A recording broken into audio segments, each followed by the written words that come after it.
세상에는 오직 두 종류의 인간만이 존재한다. 노동을 파는 노동인간과 아이디어를 파는 아이디어 인간이 바로 그것이다. 진정한 아이디어 인간은 항상 반역자이자 혁명가다. 모든 새로운 발명과 위대한 발견의 뒤에는 항상 소요가 따른다. 일상의 편안이 안주한 사람들은 그들의 안전지대에서 벗어나면 흔들리고 혼란스러워한다. 새로운 행동 방식을 배워야 하고 기존과 다른 방식으로 사물을 보아야 하기 때문이다. 따라서 당연시되었던 세계를 재조정할 필요를 만들어내는 모든 위대한 발견과 새로운 발명에는 당연히 저항이 따르고 쉽게 받아들여지지 않는다. 에이브러햄 매슬로, 노동을 해야 먹고 살 수 있는 직업의 세계를 한번 생각해보자. 변호사, 치과의사, 회계사 같은 직업은 공짜가 없는 직업이다. 휴가를 가거나 일하지 않으면 소득이 없고 일정한 시간에 받을 수 있는 환자나 고객의 수의 상한선이 있기 때문이다. 상료를 예로 들어보자. 이들은 일반적으로 시간당 얼마 하는 식으로 화대를 받는다. 더구나 반드시 서비스를 제공하는 현장에 있어야 한다. 요식업도 마찬가지다. 아무리 멋진 음식점을 열어도 최고의 목표는 좌석을 가득 채우는 것 이상이 될 수 없다. 잘 나가는 건축사나 혹은 소규모로 쇼핑몰을 운영하는 것도 결과 면에서는 대동소이하다.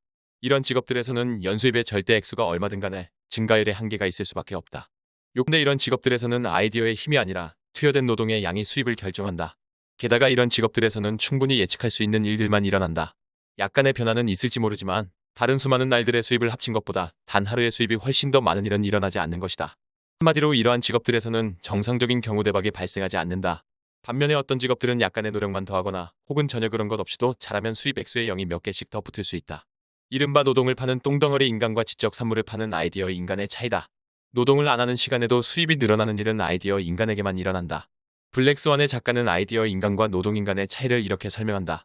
아이디어 인간은 뼈 빠지게 일을 할 필요는 없고 대신 치열하게 생각을 하고 아이디어를 만들어내면 된다. 100개를 만들거나 1000개를 만들거나 일하는 양은 똑같다.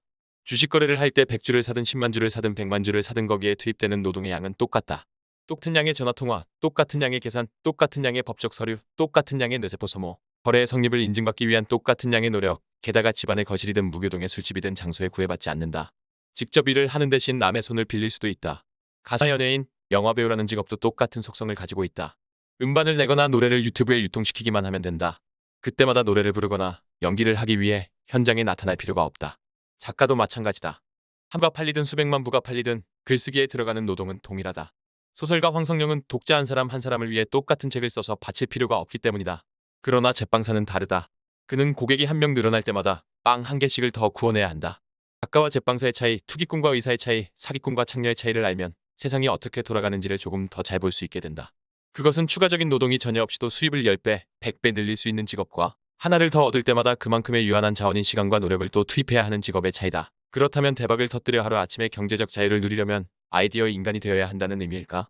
물론이다. 아이디어는 모든 부와 모든 성공, 모든 물질적 이익, 모든 위대한 발견 및 발명, 모든 성취의 원천이다. 마이크로소프트는 빌 게이츠가 21살 때 1975년 뉴멕시코주 앨버커키에서 설립한 소프트웨어 기업이다. 애플 컴퓨터는 스티브 잡스가 1977년 그의 나이 22세 때 창업한 최초의 개인용 컴퓨터 회사다. 애플 컴퓨터는 단순한 제품을 넘어 시대를 상징하는 아이콘을 만들자는 그의 비전이 만들어낸 것이다. 아래아 한글로 유명한 한글과 컴퓨터는 1991년 서울대생 4명이 설립한 회사이다. 당시 사장이었던 이찬진 사장은 갓 대학을 마치고 군에 복무 중인 상태였다. 국은 90년대 중반 스탠포드 대학에 재학하던 로렌스 페이지와 세르게이 브린이 의기투합하여 1998년 구글이라는 이름으로 새로운 검색 서비스를 제공하면서 세상에 알려졌다. 페이스북은 2004년 당시 20살도 채 안 된 하버드대 학생인 마크 주커버과 2명의 친구가 함께 시작했다. 유튜브는 온라인 결제 사이트 페이팔의 회사 동료인 스티븐 첸, 체드 헐리, 조드 카린 등 20대 3명이 지난 2004년 실리콘밸리 파티에서 만나 친구들과 함께 찍은 동영상을 공유할 수 있는 사이트를 만들자고 제안하면서 시작됐다. 유튜브는 구글의 16억 5천만 달러에 인수됐다. 한때 불가능한 것으로 여겨졌던 분야에서 이들은 아이디어로 그 한계를 극복하고 모두 성공했다. 그것도 매우 어린 나이에. 역사상 그들만큼 짧은 시간에 많은 것을 성취하고 많은 부를 축적한 사람들은 매우 드물다. 보통 사람은 평생을 살아도 이룩하지 못할 업적을 그들이 어린 나이에 이룩한 원동력은 무엇이었을까? 그 답은 바로 아이디어다. 그들은 아이디어가 돈에서 나오는 게 아니라 아이디어에서 돈이 나오는 것이라는 사실을 온몸으로 증명해 보였다. 이 세계적인 석학들은 아이디어가 진정한 자본으로 인정받는 세계를 예상한다. 부모로부터 물려받은 재산이나 IQ 혹은 사회적 지위보다도 아이디어를 중요하게 여기는 세계로의 진입은 이전에 볼 수 없었던 새로운 경제체제의 문을 열 것이라고 한결같이 말한다. 그렇다. 아이디어는 새로운 시장을 창출하는 기폭제이며 갑부로 가는 길과 통한다. 아이디어는 부의 원천이다. 갑부가 된다는 의미는 어떤 면에서 하나의 픽 아이디어를 생각해냈다는 것과 같은 의미다. 새로운 검색 엔진을 개발할 생각을 하고 그것을 가능케 한 아이디어들이 없었더라면 네이버와 구글이 탄생할 수 있었을까? 불과 얼마 전까지만 해도 대부분의 사람들은 두뇌가 아닌 근육을 생계수단으로 삼았고 대부분의 개인들과 회사들은 이를 먼저 따낸 다음 열심히 일함으로써 성공했다. 오늘날에는 그것만으로는 충분치 않다. 열심히 저축하고 모은 돈을 투자하는 방식으로는 아무리 노력해도 부자가 되기는 매우 어려울 것이다. 특히 과거와 같은 방식으로는 가난해지지 않을지는 몰라도 갑부가 되기는 거의 불가능에 가깝다. 그렇다면 엘빈 토플러의 예측대로 정보와 지식이 유효한 수단일까? 결론적으로 말하면 정보와 지식도 결정적인 변수는 아니다. 인터넷의 영향으로 상상할 수 있는 거의 모든 정보와 지식이 빠르게 공용화되고 있기 때문이다. 일반적인 정보와 지식은 이미 공공화된 지 오래다. 유튜브 검색, 카페, 블로그, 지식정보 서비스, 각종 서적과 세미나 등을 활용하면 누구라도 특정 주제에 대해 광범위한 정보를 흡수할 수 있게 되었다. 전문 지식 또한 점점 일반화되고 있다. 경제연구소, 조사기관, 정부자료 등 다양한 지식 생산 주체로부터 수많은 전문 보고서들이 매일 쏟아져 나온다. 사회적 이슈가 불거지면 언론에서는 깊이 있는 심층 분석 기사를 양산해낸다. 지식의 홍수 시대가 열리고 있는 것이다. 또한 각 분야별로 모든 형태의 경험적, 체험적 지식이 서적이나 시스템의 형태로 활발하게 지식화되고 다양한 형태의 지식 교육기관이 번성하고 있다. 약간의 노력만 하면 누구라도 쉽게 특정 분야에 대한 지식과 식견을 갖출 수 있어서 사실상 개인 간의 지식 차이는 없다고 해도 과언이 아니게 되었다. 그러한 상황에서 이제 기업들까지도 그들의 미래가 지속적인 아이디어 창출에 달려있다는 사실을 인식하기 시작했다. 수시로 열리는 기업들의 내부 회의를 생각해보자. 정보와 지식은 이미 쉽게 찾을 수 있는 범용제가 되었다. 회의 참가자들은 대부분 관련 정보나 지식은 잘 알고 있다. 정말 희소한 것은 현안 난제를 멋지게 해결할 수 있는 아이디어이다. 기업 간 경쟁에서도 변화가 예상된다. 전통적인 생산 요소인 노동, 자본, 기술, 정보의 독점적 소유에 따른 경쟁 우위는 점차 힘을 잃게 될 것이다. 글로벌화와 정보화로 인해 보다 저렴한 해외의 생산 요소를 활용할 수 있게 되었기 때문이다. 이에 따라 기업 외부의 생산 요소들을 효과적으로 결합하는 아이디어 기반형 경쟁 우위가 중요해졌다. 기업 내에서도 아이디어를 계속 만들어내는 직원들은 승승장구하겠지만 기존 업무 관행에 안주하는 직원들의 운명은 장담할 수 없게 된다. 이에 따라 정보와 지식 대신 아이디어가 모든 경쟁의 원천이자 부의 젖줄로 부상하는 아이디어 경제 시대가 열리고 있다. 새로운 경제는 근육이 아니라 두뇌에 기초한다.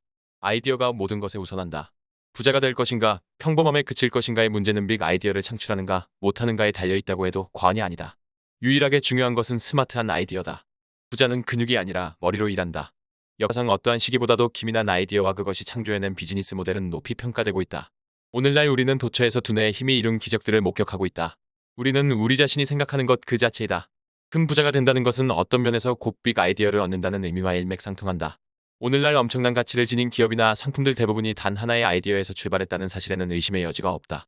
그런 면에서 끊임없이 새로운 지식을 추구하면서 현재처럼 생각하고 창의적인 아이디어를 내는 사람은 백만장자가 될 가능성이 매우 높다. 남보다 먼저 생각하고 남보다 한 발 앞서 아이디어를 발휘하는 사람은 성공한다. 어쩌면 당신에게도 생각하는 학교가 필요할지도 모르겠다. 유튜브의 지혜의 숲 채널이 바로 그것이다. 문제는 사람들이 생각하기를 싫어한다는 점이다. 사람들이 얼마나 생각을 싫어하는지는 버나드 쇼의 다음과 같은 말을 들어봐도 충분하지 않을까. 1년에 두세 번 이상 생각하는 사람은 드물다. 나는 한 주에 한두 번 생각하는 것만으로 국제적인 명성을 얻었다. 덩어리들은 정말 생각하기를 싫어한다. 실제 그들은 생각을 피하려고 TV를 튼다든가 음악을 듣는다든가 항상 소음을 필요로 한다. 오죽하면 영어 격언 중에도 이런 말이 있겠는가? 인간이란 존재는 생각을 피하기 위해서라면 무슨 일이든 하려 든다. 물론 생각만 하고 아이디어를 많이 낸다고 해서 만사형통인 것은 아니다. 참똑똑이들이 중요시하는 것은 노력이 아니라 실제 결과로서 나타난 성과다. 마이크로소프트, 애플 컴퓨터, 한글과 컴퓨터, 구글, 냅스터, 유튜브와 페이스북의 성공 스토리는 우리에게 많은 것을 시사해준다. 10대 후반에 혹은 20대 초반에 이미 엄청난 성공을 거둔 그들은 마치 우리에게 20대 후반도 늦은 나이라고 말하는 것 같다. UPS를 창립한 짐 케이시는 겨우 13살의 친구들과 함께 $100를 모아서 아메리칸 메신저 컴퍼니라는 자전거 배달 서비스를 시작했다. 그렇다. 결국 아이디어가 가장 중요하다. 비즈니스든 부자가 되는 것이든 사회생활이든 개인생활이든 아이디어는 공장이나 천연자원 혹은 자본보다 훨씬 귀중하다. 돈은 아이디어를 창출하지 못하지만 아이디어는 돈을 창출할 수 있기 때문이다. 이제는 아이디어 인간을 거꾸로 생각해보자. 위와는 반대 각도에서 생각해볼 수도 있을 것이다. 지적 산물을 파는 아이디어 직업이 아무리 좋다고 해도 더 큰 위험이 따른다는 점을 간과해서는 안 된다. 우선 공짜로 자가증식하는 직업은 성공하는 경우에만 좋다. 그런 직업은 경쟁이 극심하고 지나친 불평등을 낳고 너무나 우연적이며 노력과 보상 사이의 불일치가 너무 크다. 몇몇이 파이의 대부분을 차지해버리고 나머지 대다수는 아무런 잘못도 없이 형편없는 신세를 면치 못한다. 물론 내가 당신에게 직업 선택에 충고를 하는 입장이라면 나는 노력만큼 정확히 나오는 최고의 직업을 선택하라고 조언해줄 것이다. 예컨대 의사가 되거나 변호사가 되라고 말이다. 그리고 또 사족을 붙이자면 천재의 번뜩이는 영감에서 우러나는 큰 아이디어와 장깨는 구별되어야 한다. 큰 아이디어가 넘치는 사람은 속된 말로 통밥 잘 굴리는 것이 아니라 최초의 영역에서 최초의 아이디어를 사업화하는 데 탁월한 인물이다. 이런 사람은 앉아서 구상만 하는 것이 아니라 하나라도 실천한다. 만날 때마다 새로운 아이디어를 운운하며 허구한 날 모래성을 쌓는 사람은 아이디어가 풍부한 것이 아니라 장깨나 부리는 허황된 인물이다. 창의적인 발상을 통하여 얻은 아이디어와 통박 굴려 얻는 장깨는 다르다. 장깨로 불을 거머쥔 자는 장깨만 늘어 언젠가는 자기의 장깨로 망하기 십상이다. 이런 사람들 중에는 만날 때마다 직업이 바뀌고 사업 아이템이 달라지는 경우도 많다. 부자는 현실을 중요시하고 이야기하며 가난뱅이들은 하루 종일 탁상공론의 꿈 이야기만 한다. 훌륭한 아이디어는 자고 나면 바뀌는 헛된 꿈 같은 것이 아니다. 될성 싶은 나무는 어릴 때부터 다르다는 점도 염두에 두어야 한다. 천재든 범죄자든 남성은 결혼을 하면 창의력을 잃는다. 뉴질랜드 캔터베리 대학의 심리학자 가나자와 사토시 교수의 조사 결과도 이 같은 사실을 뒷받침한다. 유명 과학자들을 대상으로 그들이 괄목할 업적을 남긴 연령대를 분석한 가나자와 교수에 따르면 과학자들은 초기 성년기에 매우 경쟁심이 강하지만 결혼과 함께 성공에 동인 이삭을 가지면서 아이디어의 등불도 소등되는 경향을 나타냈다. 연령별로는 대부분의 과학자들이 30대 중반 이전에 중요한 발견을 이뤄냈으며 범죄자들의 범죄 행위도 30대 중반의 최고조에 달하는 것으로 나타났다. 이것은 30세 이전에 과학에 큰 업적을 이루지 못한 사람은 평생 그렇게 할 수 없다는 알버트 아인슈타인의 1942년 발언과 일맥상통하는 것이다.